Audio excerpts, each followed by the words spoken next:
Urea లేకుంటే పంట సాగు చేసేది ఎలా, ఎన్ని రోజులు క్యూ లైన్లో నిలబడి కాపు కాయాలి అంటూ రైతులు ఆవేదన వ్యక్తం చేస్తున్నారు. మహబూబ్ నగర్ జిల్లా వనపర్తి మదనపురం మండల కేంద్రంలో యూరియా కొరతపై రైతులు ఆందోళనకు దిగారు.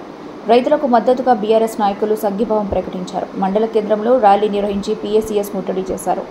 అనంతరం తహసీల్దార్ కార్యాలయానికి చేరుకొని బైఠాయించి ధర్నా చేపట్టి వినతిపత్రం అందజేశారు.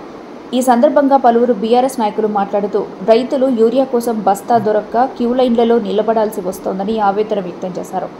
పంటలకు యూరియా అందక రైతులు తీవ్ర ఇబ్బందులు పడుతున్నారని పేర్కొన్నారు. గత 10 ఏళ్లలో బీఆర్ఎస్ పాలనలో రైతు సంక్షేమమే లక్ష్యం, రైతు బీమా, రైతు బంధుతో పాటు సకాలంలో యూరియా అందించేవాళ్లమని గుర్తు చేశారు.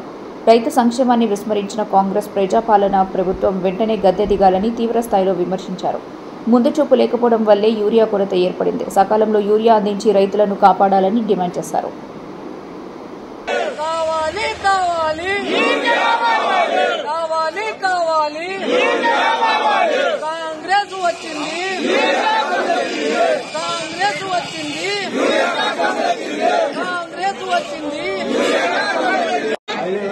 అన్న ఎంత టోకెన్ వచ్చేది?